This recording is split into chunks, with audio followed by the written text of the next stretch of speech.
যেভাবে ওদেরকে হ্যারাস করা হয়েছে, একটা অন্তঃসত্ত্বা মহিলা, তাকে লাঠি দিয়ে বেধড়ক মার মারা, তাকে যেভাবে টর্চার করেছে, ফিজিক্যালি তো শুধু নয়, এটা শারীরিক অত্যাচার না, এটা মানসিক অত্যাচার। রাতের পর রাত বনে জঙ্গলে কাটাতে হয়েছে, এই অবস্থায় নদী পেরিয়েছে, জঙ্গলে থেকেছে, সবই আমাকে খুলে বল।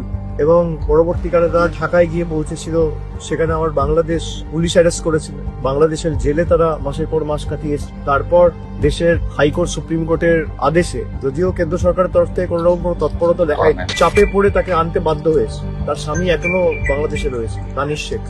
যেভাবে যে কষ্টের মধ্যে দিয়ে গত 7-8 মাস সে কাটিয়েছে, আমি মনে করি এটা চিন্তা করাই খুব কষ্টের। এবং ওর মা আমাকে অনুরোধ করেছে যে বাচ্চাটার নাম রাখার জন্য। আমি প্রথমে ওদেরকে অনুরোধ করলাম যে আপনারা যে প্রতিকূলতা সমস্যার মধ্যে দিয়ে গেছেন, আপনাদেরই উচিত বাচ্চাটার নাম রাখা।